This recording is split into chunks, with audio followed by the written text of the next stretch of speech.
जिस शिवलिंग को खुद रावण भी हिला नहीं पाया, आज वही पवित्र स्थान बैजनाथ मंदिर के नाम से प्रसिद्ध है। आखिर क्या है इसकी रहस्यमयी कहानी? बहुत समय पहले हिमालय की शांत वादियों में घने जंगलों के बीच एक पवित्र स्थान था, जहां लोग भगवान शिव की बड़ी श्रद्धा से पूजा करते थे। कहा जाता है कि यही स्थान आगे चलकर बैजनाथ मंदिर बना। इस मंदिर की कहानी रावण की कठोर तपस्या और भगवान शिव के दिव्य आशीर्वाद से जुड़ी हुई है।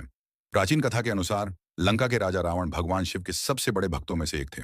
रावण चाहता था कि भगवान शिव सदैव उसकी लंका में निवास करें, ताकि उसका राज्य कभी पराजित न हो। इस इच्छा को पूरा करने के लिए उसने हिमालय की कठिन गुफाओं और जंगलों में जाकर कठोर तपस्या शुरू कर दी। सालों तक रावण ने भोजन और जल त्याग दिया और केवल एयूएम नमः शिवाय का जाप करता रहा। उसकी तपस्या इतनी भयानक थी कि देवता भी डरने लगे। कहते हैं कि अपनी भक्ति सिद्ध करने के लिए रावण ने एक एक करके अपने सिर भगवान शिव को अर्पित करने शुरू कर दिए। जब वह अपना 10वां सिर चढ़ाने वाला था, तभी भगवान शिव प्रकट हुए। महादेव रावण की तपस्या भक्ति से पूर्ण अत्यंत हुई। प्रसन्न हुए बोलो, और बोले, क्या वरदान चाहिए? रावण, हे मैं महादेव, तुम्हारी तपस्या से मेरा खुश ये हूं। मांगो, क्या वरदान चाहिए? रावण ने हाथ जोड़कर कहा, हे महादेव, मैं चाहता हूं कि आप मेरे साथ लंका चलें और वहीं निवास करें। तब भगवान शिव ने उसे एक दिव्य शिवलिंग दिया और कहा, तुम इसे लंका ले जा सकते हो, लेकिन ध्यान रहे, रास्ते में इसे कहीं धरती पर मत रखना। यदि यह शिवलिंग भूमि पर रखा गया तो वहीं हमेशा के लिए स्थापित हो जाएगा। रावण खुशी खुशी शिवलिंग लेकर लंका की ओर निकल पड़ा, लेकिन देवताओं को चिंता होने लगी कि यदि शिवलिंग लंका पहुंच गया तो रावण और भी शक्तिशाली बन जाएगा। तब भगवान विष्णु ने एक योजना बनाई। जब रावण हिमालय के पास बैजनाथ क्षेत्र में पहुंचा, तब उसे अचानक लघुशंका की आवश्यकता महसूस हुई।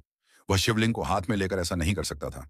तभी वहां एक ग्वाला बालक दिखाई दिया, जो वास्तव में भगवान विष्णु का ही रूप था। रावण ने उस बालक से कहा, कुछ समय के लिए यह शिवलिंग पकड़ लो, लेकिन इसे धरती पर मत रखना। बालक बोला, मैं इसे ज्यादा देर तक पकड़ नहीं पाऊंगा। रावण जल्दी से वहां से चला गया। कुछ समय बाद बालक ने उसे कई बार आवाज लगाई, लेकिन जब रावण वापस नहीं आया तो उसने शिवलिंग को धरती पर रख दिया। जैसे ही शिवलिंग भूमि पर रखा गया, वह वहीं स्थिर हो गया। जब रावण वापस आया तो उसने पूरी शक्ति से शिवलिंग उठाने की कोशिश की, लेकिन वह उसे हिला तक नहीं पाया। क्रोधित होकर उसने अपने नाखूनों और हाथों से शिवलिंग को खींचने की कोशिश की। कहा जाता है कि आज भी उस शिवलिंग पर रावण के निशानों के चिन्ह दिखाई देते हैं।